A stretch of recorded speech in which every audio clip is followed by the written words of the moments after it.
합리적인 의심이 있어야 된다.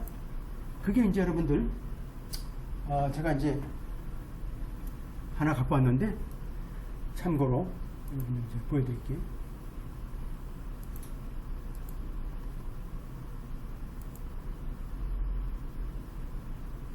이게 이제 우리가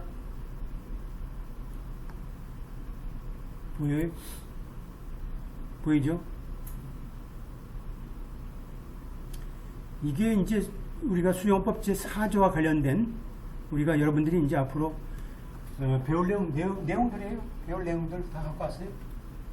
이제 이렇게 여러분들이 나중에 이렇게 보게 되면 이거 가지고 다 외워서 에세이도 쓰고 이제 써먹을 내용들이 들어있죠.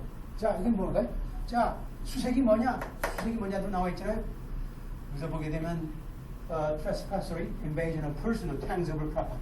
한마디로 이제 사람에 대한 것도 있고 물건에 대한 것도 결국은 침해, 소유권적인 침해니까 트레스파서니까. 그래서 여기서 보게 되면 여기 나오죠. 자, 실제로 자, 이런 프라이버시에 대한 침해라는 건 실질적인 침해가 있는데 하나는 주관적인 거, 하나는 객관적인 거.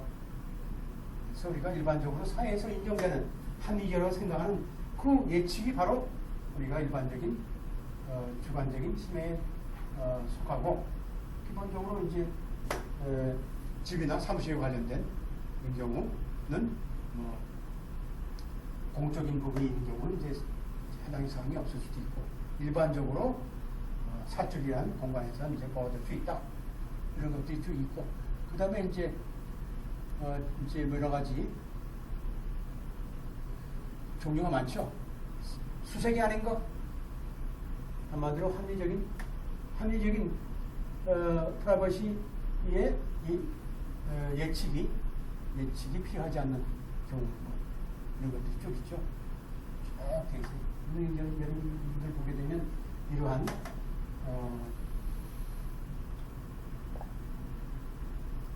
판례도 쭉 볼 수 있고요. 다 돼 있어, 지금. 다 돼 있기 때문에.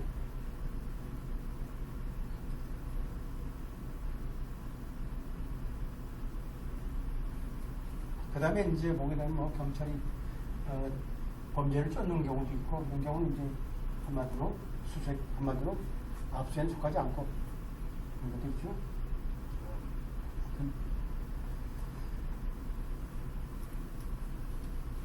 참고로 제가 이제 갖고 왔어요. 그러니까 이게 여러분들이 기반이 돼서 이걸 쓰는 건 아니고, 예, 기본적으로 이제 프라이버시 침해라는 게 사실상은 우리가 얘기했던 expected privacy죠. 일반적으로 대다수 사람들이 합리적으로 프라이버시, 개인적인 프라이버시 보호이 인정될 수 있는, 합리적으로 인정될 수 있다고 생각되는 부분들이 다 일반적으로 공권력이 침해를 하지 못하는 부분이 할 수 있겠죠.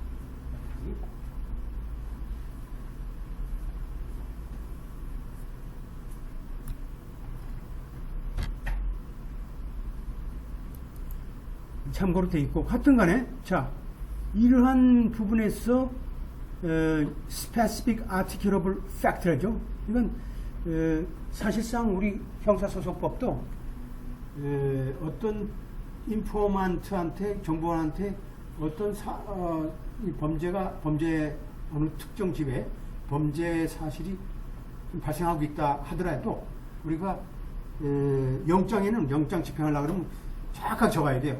어떤 사람, 정확한 집원, 그 다음에 압수할 물건의 대상 정확하게 적어야 돼요. 여기서 보면 articulable effect라는 거죠. specific, 아주 명확한 내용이 기록이 돼야 돼. 이런 것들이 기본적으로 헌법이 요구되는 공권력이 집행되려고 그러면 영장 집행에 있어서 우리가 이러한 specific and articulable fact가 있어야 되죠.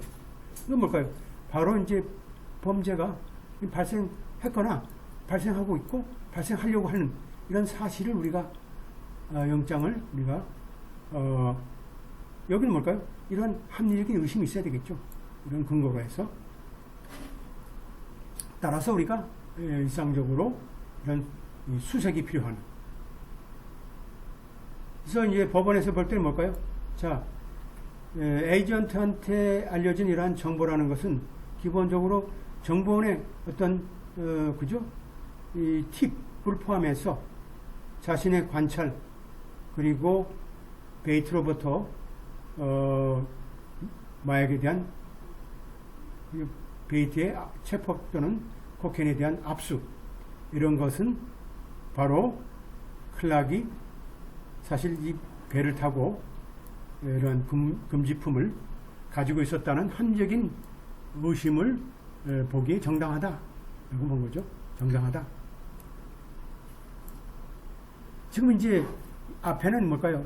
기본적으로 이런 룰들을 쭉 깔아놓고 또 사실상은 프라이버시가 중요함에도 불구하고 결국은 여기서 뭘까요? 법원에서는 판사 입장에서 볼 때는 자 이러한 세관원에 알려진 정보들 그리고 정보원의 정보 그리고 자신의 관찰 그리고 베이트의 코케인의 압수 그리고 체포 이러한 것들은 결국은 클락 자체가 결국은 배에서 타면서 금지품을 소지했다라는 합리적인 의심을 받기에 충분하다라고 한 거죠. 그러니까 뭘까요? 클락 입장에서 뭐라고 주장하냐면 자신에 관한 에이전트가 갖고 있었을 그 의심이라는 것은 부당하다. 뭐냐면 단지 에이전트가 아크와의 관계죠. 이 정보원과의 관계로부터 가졌던 여러 가지 잘못으로 발생될 수 있는 그런 부당한 것이라고 이제 주장을 한 거다. 이렇게 하는 거죠. 그러니까 뭘까요? 확실하게 그 서시피션은 부당하다. 만에 하나 어떤 잘못으로부터 발생됐다면 그리고 그 자체가 뭐 부당하다고 그냥 부당한 거죠. 그죠? 부당한 잘못으로 발생됐다 그러면 당연히 부당하겠죠. 그러한 내용은 우리가 차차 하더라도 클락 자체는 사실상 그러한 에이전트가 잘못했다는 과실이 있다는 것을 제시하는 증거를 제시하지 못했다는 것이죠. 부당하지 않다라고 할 만한 우리가 에이전트가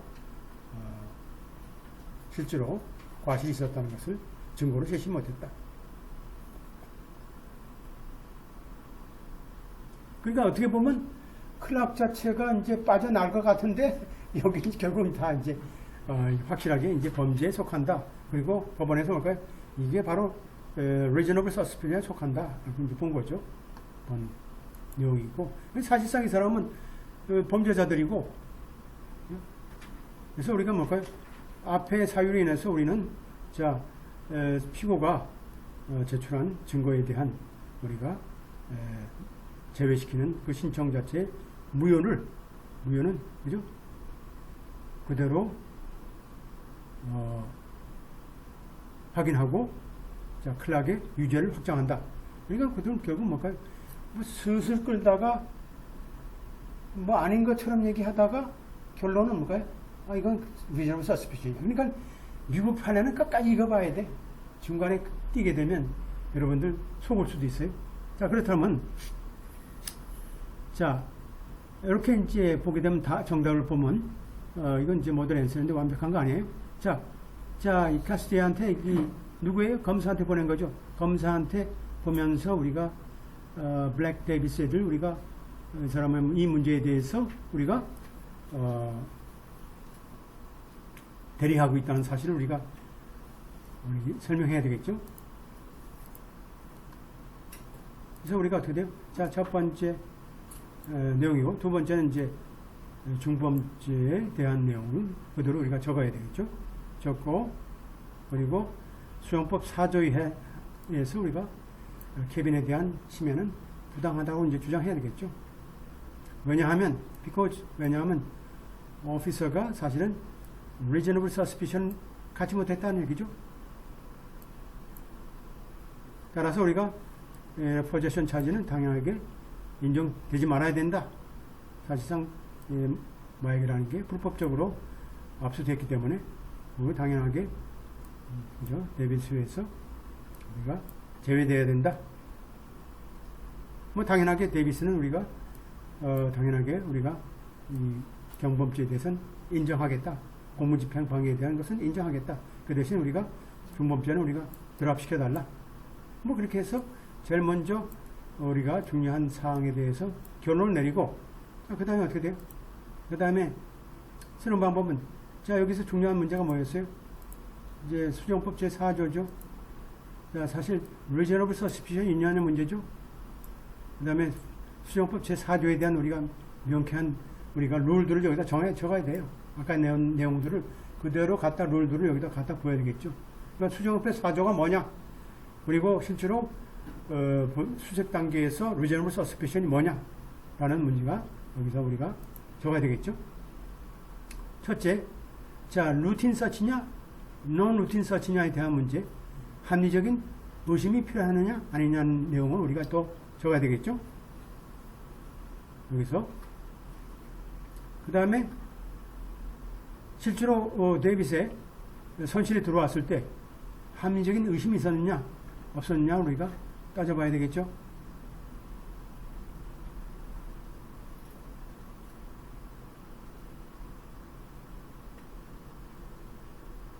그렇게 간단하게 적었는데, 기본적으로 뭘 해야 될까요? 여기서 우리가 하려고 그러면, 우리가 머릿속으로 우리가 정리하려고 그러면 뭐 이제 필요할까요?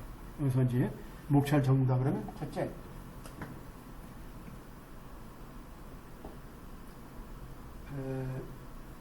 기본적으로 볼까요? 이 사건에 대한, 그죠? 팩트를 요약해야 되겠죠? 지금 얘기하는데, 팩트를 요약한다. 팩트 애널리시스.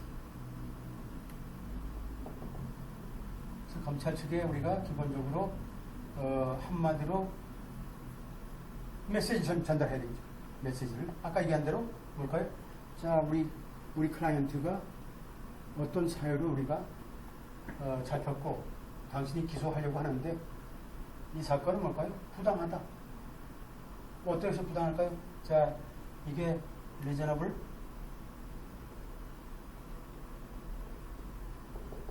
리저너블 서스피션이 없다.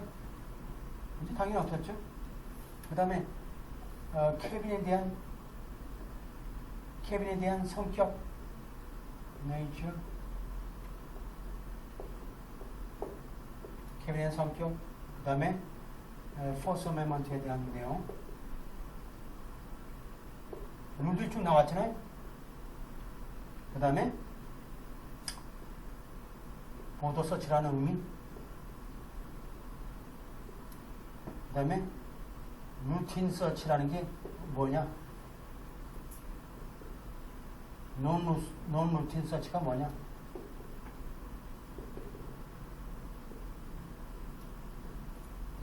그 다음에 여기서 보게 되면 이게 아까 얘기했던 temporary, 그죠? temporary abort죠. 우리가 임시 거주지라 하더라도 우리가 sanctity,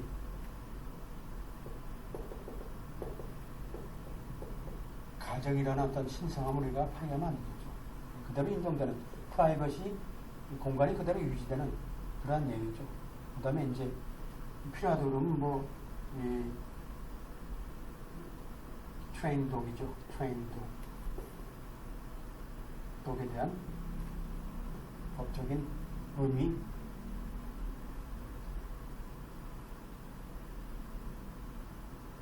결론은 뭘까요? 서프레션이죠. 그 불법적으로 얻은 illegally seized, 그죠? 이걸 서프레션 하는 거죠.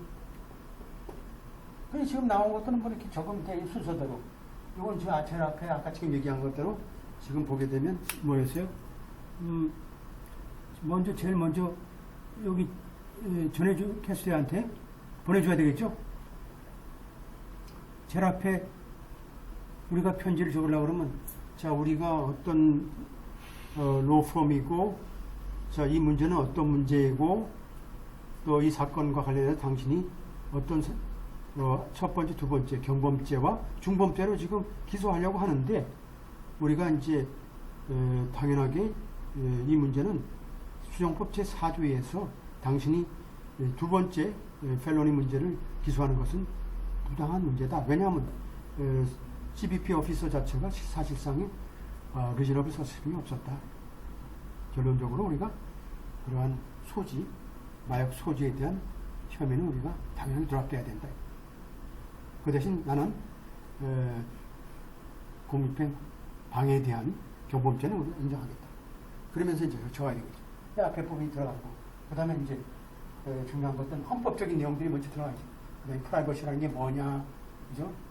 그 내용들 쭉 적으면서 우리가 우리 사건에 대해서 우리가 감 잡았어요?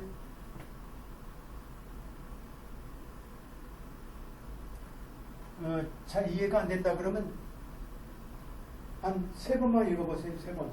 똑같은 내용하고 3번. 그러면 공부도 많이 되고 용어도 공부되고 원유 용어도 공부되고 그런 거예요. 교수님, 문제에 인용되는 케이스는 실제 케이스. 실제 케이스죠. 예.